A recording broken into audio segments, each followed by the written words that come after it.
Hello everyone, welcome back to my channel. So today I'm going to teach you the furthermost and the next step or the next topic of the history. So let's get started. सबसे पहले मैं ये जो video है ये मैं Hindi English दोनों में करवाऊंगी, मिक्स लैंग्वेज होगी, ठीक है। और इफ यू गाइज वांट कि मैं हिंदी में बताऊं तो मैं हिंदी में सारा बताऊंगी, और इफ यू गाइज वांट कि मैं इंग्लिश में थोड़ा बहुत कन्वर्ट कर दूं या इंग्लिश में ही सारा वीडियो और जो लेक्चर है वो बताऊं तो please let me know. So let's get started. So अभी तक जो हमने पढ़ा था वो हमने हिस्ट्री का एक बैकग्राउंड पढ़ा था, हिस्ट्री का जस्ट एक इंट्रोडक्टरी पार्ट हमने पढ़ा था। आज हम पढ़ने वाले हैं बुद्धिस्ट टेक्स्ट। अब बुद्धिस्ट टेक्स्ट क्या है आपको पता है। सबसे पहले the Buddhist text are divided into two categories. Buddhist text दो कैटेगरीज में डिवाइडेड है। पहला होता है पाली टेक्स्ट एंड द अनुपाली टेक्स्ट। जो पाली टेक्स्ट होता है उसमें भी आते हैं त्रिपिटका, दीपवंशा एंड महावंशा। ये इंपॉर्टेंट टेक्स्ट है तीनों। And the Tripitaka is the earliest and the most important text among the Pali text. So कई बार एग्जाम में पूछ लिया जाता है कि बुद्धिस्ट टेक्स्ट का जो सबसे इंपॉर्टेंट टेक्स्ट और अर्लीस्ट टेक्स्ट है वो कौन सा है, तो वो त्रिपिटका होगा। Another thing is the Vinaya Pitaka contains, अब एक इसी में ही एक आता है विनाया पिताका। जो विनाया पिताका होता है ये बताता है रूल्स एंड रेगुलेशंस के बारे में जो एक मोनास्टिक लाइफ में चाहिए होते हैं। फॉर एग्जाम्पल अगर किसी पर्सन को एक मॉन्क बनना है तो उसको कौन से रूल्स कौन से रेगुलेशंस क्या उसको फॉलो करना है अपने डे टू डे लाइफ में, वो सब कुछ जो है वो हमें विनाया पिताका में मिलता है। Sutta Pitaka is the largest and most text or most important text among the Tripitaka. The Abhidhamma Pitaka deals with the doctrine of Buddha in the scholastic manner. ये भी बुद्धा के बारे में बताता है, जो बुद्धा के टीचिंग्स थे उनके बारे में बताता है। Another thing is, another among Anupali text, Divya Vadan, the Lalit Vistar are important. Lalit विस्तार जो है वो गौतम बुद्धा के चीजों को बताता है, उनके religious and social conditions of that time को बताता है कि उस टाइम पे रिलीजियस कैसा कंडीशंस कैसे थे, सोशल कंडीशंस कैसे थे जब उन्होंने रिनाउंसिएशन ऑफ लाइफ किया, जब वो जो है सन्यासी बन गए, मॉन्क बने, तो उस टाइम पे क्या रिलीजियस और सोशल कंडीशंस उस टाइम पे थी। Then we have the Jain text. Jain text आपका जो है ये आपका बात करता है religious and social conditions of that time की। अभी हम इसमें आगे पढ़ेंगे कि जो बुद्धिस्ट टेक्स्ट है और जो जैन टेक्स्ट है, जो बुद्धा है, बुद्धा के बारे में हम आगे पढ़ेंगे, जैन के बारे में, महावीर जो है उनके बारे में हम पढ़ेंगे लेटर ऑन नेक्स्ट वीडियो में। सो इसमें क्या है कि जैन टेक्स्ट जो है वो बताता है religious and social conditions of that time, क्योंकि जो ये लोग थे इन्होंने अपने टाइम पे रिलीजियस हो, सोशल हो, इकोनॉमिक हो, उस टाइम पे उन्होंने वो कंडीशंस एक्सपीरियंस करी थी, समझी थी, तभी उन्होंने आगे फर्दर लिया था। Among Jain text 12 Angas important है, जिसमें Acharanga Sutra contains disciplinary rules and regulations of Jain monk. जिस तरीके से बुद्धा में और बुद्धिज्म में proper conditions, proper rules and regulations थे, उसी तरीके से यहाँ भी जैन टेक्स्ट में कुछ रूल्स एंड रेगुलेशंस है जो फॉलो करने। Then we have the Bhagavati Sutra throw light on the Mahavir, life of the Mahavir, and contains a list of 60 Janpadas. यहाँ क्या है, एक आपका है भगवती सूत्र। जो भगवती सूत्र है ये महावीर के लाइफ के बारे में बताते हैं, उनके लाइफ में क्या हुआ, किस तरीके से उनके पेरेंट्स थे, चाइल्ड था या कितनी एज में उन्होंने अपना घर त्याग दिया था, ईच एंड एवरीथिंग। द नाम धम्मा कथा सूत्र contains the preachings of Mahavira. इसी में ही हमने बात करनी है द विवागस्युम, और वी कैन से विवागासुयम सूत्र कंटेन्स डिस्कशंस ऑन कर्मा फला, that is the fruits of actions. आपको पता होगा तो जैनिज्म में उन्होंने यही बोला है कि जैसा आप कर्म करोगे, because they don't believe in God, they don't believe in the God, they don't believe in the existence of God.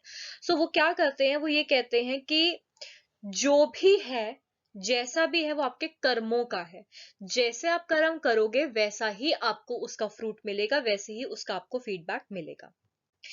Then we have some of the historical text जो उस टाइम पे थे, जैसे कौटल्या ने अर्थशास्त्र लिखा था, 4th century BC में लिखा था, and it gives not only the detail information regarding the system of administration but also an idea कि उस टाइम पे सोशल और रिलीजियस लाइफ कैसी थी लोगों की।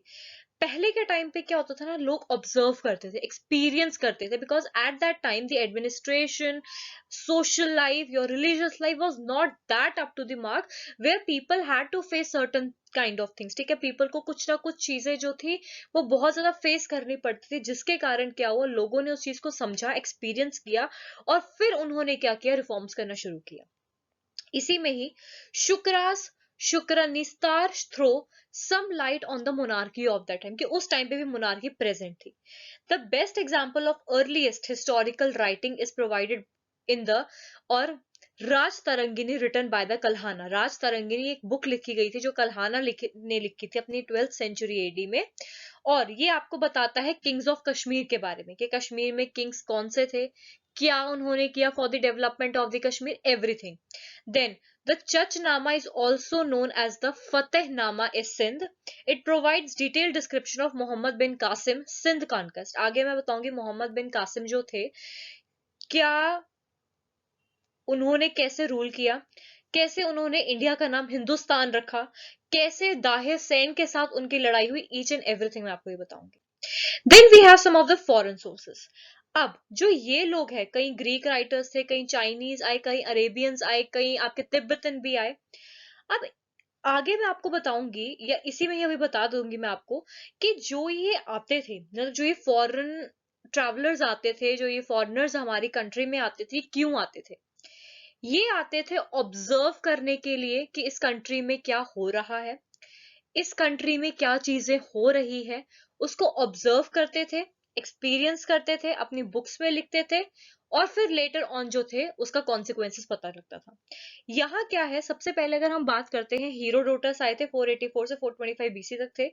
इनको फादर ऑफ हिस्ट्री कहा जाता है, और ये he is his famous text, इन्होंने एक हिस्टोरिक्स बुक लिखी थी जिसमें उन्होंने बताया था कि Persian and the Greek invasion और इंडो पर्सियन रिलेशन बताया था, कि ग्रीक और पर्सियन का कैसा इन्वेजन हुआ, इंडो इंडिया और पर्सियन के कैसे रिलेशन थे, एवरीथिंग।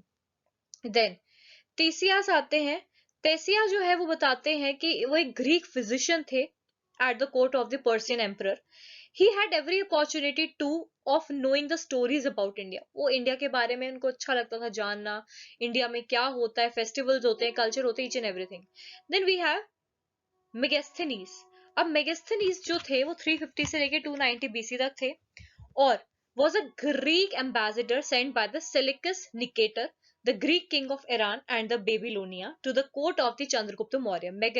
मेगस्थनीज जो आए थे वो आपके चंद्रगुप्त मौर्य के टाइम पे आए थे। चंद्रगुप्त मौर्य कौन थे? Founder of the Mauryan dynasty.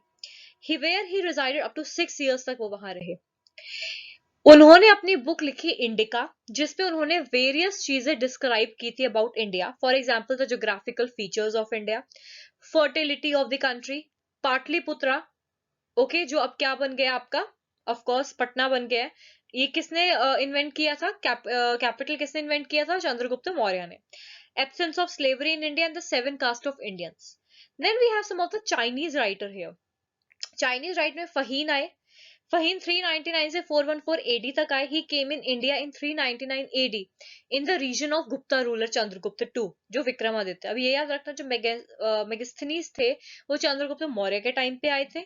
Faheem जो थे वो चंद्रगुप्त टू के टाइम पे आए थे। जो फहीम थे उन्होंने अपनी वो 15 ईयर्स पहली बात तो वो इंडिया में रहे, उन्होंने अपनी ट्रैवल अकाउंट और नेम बुक लिखी जिसका नाम था फोक्यो की, और इसको इस तरीके से प्रोनाउंस किया जाता है, फो स्यू की। फो क्यू की भी होता है, फो स्यू की भी होता है, कई जगह पे हर एक बुक में डिफरेंट तरीके से बताया है। सी यू की भी कई जगह पे बताया है, बट सी यू की सॉरी वो आपका कहीं और है। जो आपका वो वाला होगा वो आपका फो यू की ही होगा। संग युंग। अब संग युंग अगर मैं देखूं तो 518 से 522 तक थे। वो इंडिया में आए थे in the quest of Buddhist text and returned to China with 170 Mahayana text।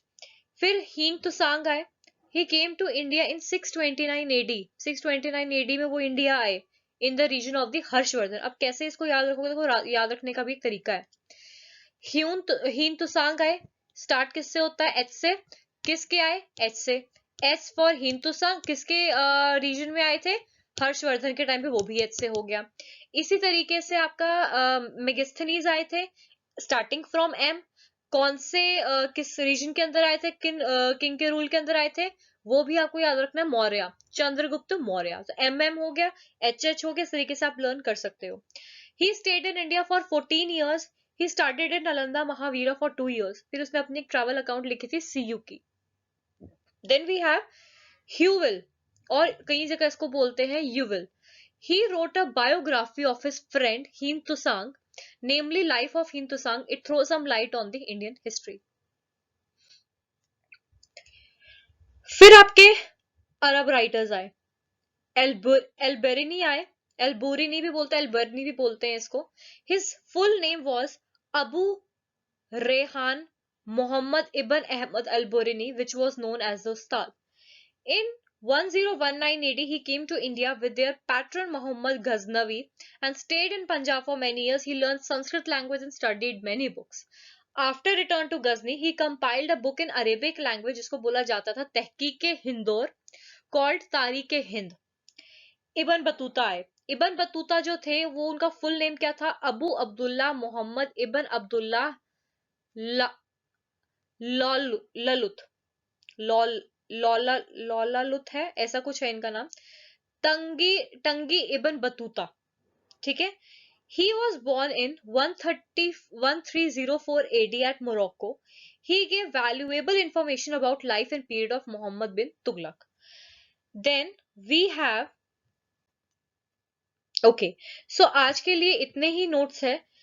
किसी को कुछ डाउट है, कुछ नहीं समझ में आ रहा, प्लीज मुझे कमेंट सेक्शन में बता दो। I will explain you again. कुछ नहीं समझ आया या कुछ प्रॉब्लम है किसी में, तो मुझे बता दो। ये सिर्फ एक बेसिक स्ट्रक्चर है जो हमको समझना है, और जो मैंने इस स्लाइड्स में और जो मैंने इस पीडीएफ में, पावर पॉइंट में आपको बताए हैं, जो भी मैंने आपको इसमें समझाया अभी तक, वो इम्पोर्टेंट है। आपको इसके आगे भी बहुत सारी इंफॉर्मेशन मिलेगी, बट वो इतनी इंपॉर्टेंट नहीं है। जो इम्पोर्टेंट है वो मैंने समराइज करके आपको इन स्लाइड्स में दिखा दी है। So please, अगर आपको अच्छा लगा, please do like, share and subscribe to my channel. Thank you so much. Have a good day.